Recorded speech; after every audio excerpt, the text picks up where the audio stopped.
मात्रै पुरो अवस्थामा रहनु पर्यो एक अर्कालाई हेर्ने मन त यति सकिहाल्यो आजबाट Ladies and gentlemen, this is authorized marriage celebration in 6th October according to Marriage Act 1961, Commonwealth of Australia. I'm going to perform this wedding. Are you guys happy to marry each other? Great. If you are happy, please exchange your vows and maintain your eye contact. Mr. Viraj, just follow me. I, Viraj Malik, take you, Miss Anuksha Shrestha, as my legally wedded wife. From today, I will share everything with you. I look after you. I'll take care of you. I love you forever and ever. Great. Now time for Anuksha. I, Anuksha Shrestha, take you, Mr. Viraj Malik, as my legally wedded husband. From today, I will share everything with you. I'll look after you. I'll take care of you. I love you forever and ever. Great. Ladies and gentlemen, now according to Marriage Act 1961, Commonwealth of Australia, as a marriage celebrant, I would like to declare that Mr. Viraj Malik and Miss Anuksha Shrestha are now legally married husband and wife. So now you may kiss your bride or say namaste.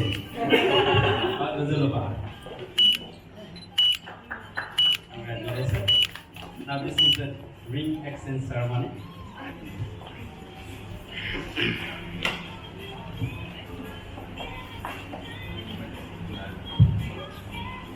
So this is very important ring exchange ceremony. Mr. Viraj Malik offering a token of love to Anuksha Shrestha. This token of love to my beloved and most beautiful wife, Miss Anuksha Shrestha. Great. Bye.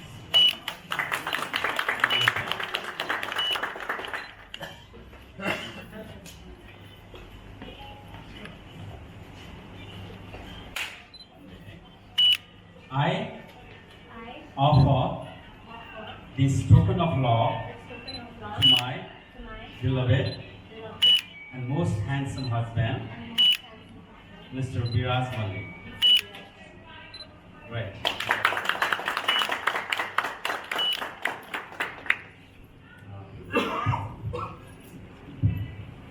Congratulations, both of you. Excellent.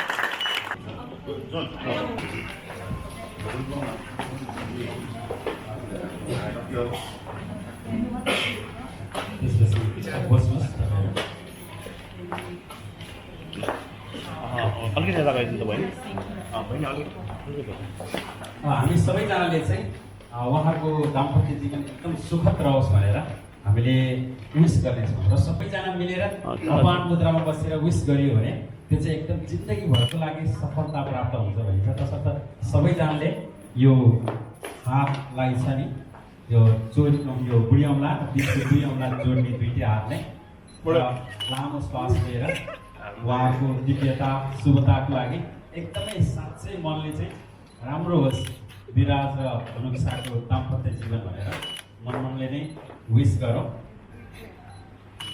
गरी है दुईटै हात मेरो चाहिँ mic भयो हो। यो विवाहमा सुन्नै पर्छ भनिन्छ। हाम्रो संस्कार अनुसार त अझ विवाह यस्तो छ कि हाम्रो नेपाली परम्परा अनुसार चाहिँ विवाह भनेकै एकले अर्कालाई पुण्यको बाटोमा डोर्याउनुको लागि, धर्मको बाटोमा डोर्याउनुको लागि, राम्रो काममा डोर्याउनुको लागि हो। अब विदेशतिर अन्य मात्रै तिहारको लागि, डिपेन्डेन्टको लागि, अझ के को लागि भनिन्छ भने यो चाहिँ हाम्रो एकदमै आदर्श जीवन व्यतीत गर्नको लागि हो। तसर्थ विराज र अनुक्षाको आजको जुन विशेष दिन छ र विशेष दिनमा सुन्नै पर्ने दुईटा कुरा भनिन्छ र यो चाहिँ दाम्पत्य जीवन चाहिँ पार्ट अफ लाइफ हो भने ह्याप्पी दाम्पत्य जीवन चाहिँ आर्ट अफ लाइफ हो। तसर्थ आर्ट अफ लाइफको लागि उहाँहरूलाई ताली दिनु। त्यसै गरेर यो चाहिँ विवाह भन्ने यस्तो चिज हो रे जाने भने दरबार, जानेन भने तरबार तसर्थ उहाँहरू दरबारमा बस्नुहोस् भनेर विश गरौँ। त्यस्तै गरेर चाहिँ आजदेखि चाहिँ उहाँहरू हामी यहाँ थोरै जमात देखिए पनि एउटा दुईटा समुदाय, दुईटा परिवार, दुईटा समाज एक भइसक्यो।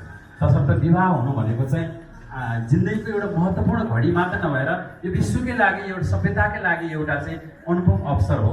तसर्थ उहाँहरूको दाम्पत्य जीवन एकदमै सुखद होस् भन्नुपर्छ र उहाँको हुनेछ नै। र अहिले चाहिँ पछिल्लो चरणमा दाम्पत्य जीवनलाई अझ धेरै मजबुत पार्नको लागि चाहिँ विशेष पहल अथवा विशेष काउन्सिलिङहरू गर्नुपर्छ भनिएको छ। किनभने दाम्पत्य जीवन चाहिँ मिठो पार्नुपर्नेको अहिलेको समाजको चाहिँ आवश्यकता छ। तर आजबाट चाहिँ 3-4वटा सूत्र एकदम पालना गर्नुपर्छ। सकिन्छ? सकिन्छ है, ठिक छ। बेला बेलुका भयो होला, अहिले रमोस पनि भइसक्यो।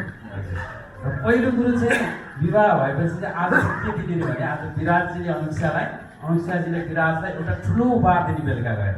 त्यो उपहार चाहिँ हिरा मोती चाँदी संसारको कुनै चिजले नि भेट्न नसक्ने त्यो उपहार के उपहार होला? त्यो उपहार चाहिँ यस्तो हो कि मैले विराजले किन मन पराएँ यस्तो अर्बौँ अरू मान्छेमा भनेर चाहिँ पोजिटिभ पोइन्ट बनाउने। ह्यान्डसम, मुस्कान राम्रो, अथवा हाम्रो एउटै संस्कारको, नेपाली, एउटै भूगोलको अनेक जिनिस आउँछ पोइन्ट बनाउने। त्यसै गरी विराटजीले पनि अनुष्याजीको पोइन्ट बनाउने। मैले यस्तो लाखौँमा अर्बौँमा किन उनलाई नै चुनेर भनेर उनको शालीनता, भद्रता जे छ तपाईँले देख्नुभएको त्यो लेख्ने। अनि बेलुका चाहिँ भित्र गएपछि सरप्राइज बुढा, सरप्राइज बुढी, त्यो चाहिँ best of the best present मानिन्छ। अरू कुनै प्रेजेन्टले पनि ढाउँदैन। र त्यसले चाहिँ माइन्ड साइन्सले भन्छ त्यसले चाहिँ पोजिटिभ हिप्नोटाइज भनिन्छ। आफैलाई कन्भिन्स गर्ने। किनभने आज देखेको पोजिटिभिटी भोलि नदेखिन नै सक्छ, भोलि देखेको पछि नदेखिन नै सक्छ होइन। र एउटा कवितामा भने जस्तै बिहा गरेको भोलिपल्ट दुईजना हिँडिरहेको थियो अरे, पानी पऱ्यो अरे, पानी पर्दाखेरि बुढाले बुढीको माया गर्ने अनि बुढीले बुढीको माया गर्ने। छाता जहिले पनि उतारेर यता ढल्कै गर्थ्यो अरे होइन आफूपट्टि। 5 वर्षपछि फेरि पानी परेर हिँडिरहेको थियो अरे, बुढो आफूपट्टि तान्ने, बुढी आफूपट्टि तान्ने, छातै बाँच्यो। अब उहाँहरूको चाहिँ सधैँ छाता एकअर्कालाई उडाइरहनु हुन्छ। अरू कुरो चाहिँ आजबाट चाहिँ यही पोजिटिभ हेर्ने। मान्छे कोही पनि पूर्ण हुँदैन दुनियाँमा। तसर्थ जे अपूर्णता छ त्यसैलाई स्वीकार गर्ने। आजको धेरै मान्छेहरू चाहिँ बिहा गर्न साथ राम्रो कुरा छोडेर अपुरा कुराहरू चाहिँ श्रीमानतिर हेर्नुहुन्छ। ए तिमी त यस्तो भएन, ए तिम्रो छिमेकीको जस्तो भयो हुन्थ्यो, हेर तिम्रो साथी कस्तो छ भनेर। तर आजबाट चाहिँ situation of comparison is the happiness in marriage life भनिन्छ। त्यसैले आजबाट कहिले पनि हामीले तुलना नगर्ने। मेरो साथीको यस्तो थियो, उसको यस्तो थियो, मेरो मम्मीले यस्तो भनेको, बाबाले यस्तो भनेको, ऊ यस्तो भनेर कहिल्यै नभन्ने। आजबाट ब्रह्माण्डको नायक विराट र ब्रह्माण्डकै नायिका तपाईँको लागि अनुष्या भनेर चाहिँ हामीले चयन गर्नु पऱ्यो। त्यसै गरी अरू कुरा चाहिँ हाम्रो जहिले पनि के छ भने वेस्टर्न कल्चरमा चाहिँ हाम्रो जुन पूर्वीय फिलोसफी छ त्यसले चाहिँ तिमीले एकअर्कालाई समर्पित गर्न भन्छ भने हाम्रो पाश्चात्यले चाहिँ होइन प्राइभेसी हेर भन्छ। प्राइभेसीले गर्दाखेरि धेरै घरबारहरू चाहिँ उजाड भएको छ भने तपाईँको चाहिँ एकअर्कामा समर्पण हुँदा चाहिँ धेरै राम्रो घर भएको छ, सुन्दरता छ। त्यसैले हामी त्यो बुद्ध भूमि, तपभूमि, ऋषिभूमिबाट आएको मान्छेहरू आजबाट चाहिँ हामीले एकअर्कालाई समर्पित हुने र कहिले पनि आमा बुवाको अथवा थर ठाउँ लिएर कहिले पनि जति रिसले नि गाली नगर्ने। कहिले रिसले तिम्रो परिवार यस्तो, तिम्रो बुवा तिम्रो थर भनिन्छ नि। आजबाट चाहिँ त्यो बन्द गर्ने र कहिले पनि जहिले पनि राम्रो कुराहरूलाई खोज्याउने र राम्रोलाई मौन रहने। र त्यसै गरेर कहिलेकाहीँ अब भन्ने गरिन्छ विवाहमा चाहिँ हेर्नुहोस् अहिले हात जोडिएको छ तर हात होइन, यहाँ चाहिँ मुटु जोडिएको छ। मुटु जोडिएको देखेको छैन तर हात जोडिएको देखेको छ। र त्यो जोडाइ चाहिँ सधैँ होस् भनिन्छ। र दाम्पत्य जीवन एउटा दाम्पत्य सफल हुनु भनेकै एउटा समुदाय सफल हुनु हो र देश सफल हुनु हो र विश्व शान्तिलाई पनि यसले योगदान दिन्छ। तसर्थ तपाईँहरूको सुखद दाम्पत्य जीवनले विश्व शान्तिलाई पनि योगदान दिइरहेको हुन्छ। र आजबाट एकदमै त्यो कुरालाई समुन्नत तरिकाले लिएर जाने। र अर्को चाहिँ कहिले पनि हामीले कहिलेकाहीँ चाहिँ मन दुख्छ अनि कहिलेकाहीँ चाहिँ अब भाँडासँगै राखेपछि बग्छ भनिन्छ, राति जोडिन्छ भनिन्छ। र त्यस्तो बेलामा चाहिँ के भनिन्छ भनेदेखि तपाईँले कहिलेकाहीँ बोरै लाग्यो, ए कस्तो खतम मान्छे परेछ, कस्तो खतम मान्छे परेछ भन्ने लाग्यो भने तपाईँलाई नलाग्न सक्छ। तर चाहिँ त्यस्तो पऱ्यो भने नि मलाई यो ब्रह्माण्डले यो अस्तित्वले एउटा अश्लील मान्छेसँग पाक्यो भाग्नुभन्दा पनि उहाँको जीवनमा सहयोग गर्नको लागि यो जोडिएको हो। तसर्थ मैले अझै राम्रो समय दिनु पऱ्यो भनेर चाहिँ त्यसलाई मनमा लिएर आउने कुनै दिन त्यस्तो पऱ्यो भने पनि त्यो माथि अवश्य पर्ने छैन। जहिले पनि हामीले चाहिँ यो कम्युनिकेसनको ग्याप छ वेस्टर्न वर्ल्डमा, त्यहाँ नै कामबाट निस्क्यो अनि बेलुका एकैचोटि पाहुना आए जस्तै आयो अनि त्यसपछि भोलि बिहान फेरि खाना तताए हिँड्यो फ्रिजबाट त्यो कम्युनिकेसन ग्यापले गर्दा धेरै रिलेसनमा प्रभाव परिरहेको छ भने तसर्थ हाम्रो चाहिँ अब आउने जोडीले के गर्नु पऱ्यो भने कम्तीमा फोन गरेर गर्न सक्दैन भने मेसेज गर्न सक्यो होइन। काममा जाँदाखेरि ओहो नानी त्यो आज तिमीले खाना खायो भन्यो भने कति राम्रो भयो है। अनि बुढा आज पानी नै हाल्न बिर्सेछ तिमीलाई पानी हाल्छ है राम्रोसँग खाऊ भन्यो भने कति राम्रो भयो। एकैचोटि बेलुका आयो फासफुस गऱ्यो अब फेरि त्यही अब सुन्ने गरेर भयो। त्यस कारणले गर्दाखेरि त्यो कम्युनिकेसनलाई चाहिँ एकदम बढाउनु पर्छ भन्ने छ अहिलेको यो जेनेरेसनले। र हाम्रो पालामा त हजुरबा हजुरआमा आमा सासू दिदी बहिनी सबैजनाको वरिपरिमा जीवन चल्थ्यो अनि त्यसले गर्दाखेरि चाहिँ अझ राम्रो हुने संस्कारहरू बढ्छ। अब यहाँ चाहिँ दुईजना भयो। अब यहाँ चाहिँ हाम्रो पहिला चाहिँ जोइन्ट फ्यामिली भनेको नेपालमा चाहिँ काका बा अब हजुरबा सबै एकै ठाउँमा दाजुभाइ भने जोइन्ट फ्यामिली हुन्थ्यो। अस्ट्रेलियामा चाहिँ जोइन्ट फ्यामिलीको परिभाषा चाहिँ श्रीमान श्रीमती सँगै छ भने जोइन्ट फ्यामिली रे, नत्र एक्लै छ भने न्युक्लियर थियो। भनेपछि हाम्रो परिवेश चाहिँ त्यो फरक ठाउँमा छौँ। यो बेलामा जोडिनुपर्ने अझ महत्त्वपूर्ण छ। तसर्थ जहिले पनि हामीले एकअर्कालाई सम्मान दिने सद्भाव दिने र विवाह भनेको एउटा जीवन चलाउनको लागि मजबुत माध्यम हो। किनभने अझ यो हामी विदेशमा हामी छोडेर आएका छौँ, गोवामा इष्टमित्र छोडेर आएका छौँ, एकले अर्काको दुःख सुन्ने नै हो। तसर्थ जहिले पनि कहिले पनि घरमा आउँदा पोजिटिभ कुरा लिएर आउने। घरमा आउँदाखेरि चाहिँ अब घर जाँदैछु मेरो मुखबाट चाहिँ राम्रो कुरा आउनुपर्छ भनेर गयो भनेदेखि चाहिँ त्यो घरमा चाहिँ सधैँ शुभता प्राप्त हुन्छ। कहिलेकाहीँ ढिला भयो भने बिरा कति ढिला आएको कुरो सँगै आए मोबाइल देऊ भन्नुभन्दा हजुरसँग दिनभरि बसेर दिउँसो चाँडै बसेर यसो गफ गरौँ भन्ने थियो, आज त मेरो भाग्यै भएन भन्यो भने बुझ्नु मख होइन, बिरामी मख हुनुहुन्छ। त्यसै गरेर चाहिँ कति खाना बनाएर बसेर हुनसक्छ, कति मिहिनेत गरेर होइन। विराजी आएर के हो खानासाना बनाउनु आउँदैन तिमीलाई अहिलेसम्म सिक्यो भनेर भन्नुभन्दा अनुसारको हातै मिठो छ, आज नुन छैन त्यहाँदेखि कस्तो मिठो तरकारी भन्दा दुवैजनाको राम्रो भयो।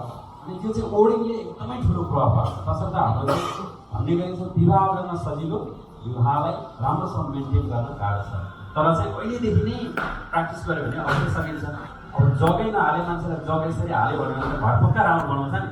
घर बनाइसकेको छ जग यसरी हाल्नुपर्ने भन्यो भने त घर मन मात्रै पुग्छ।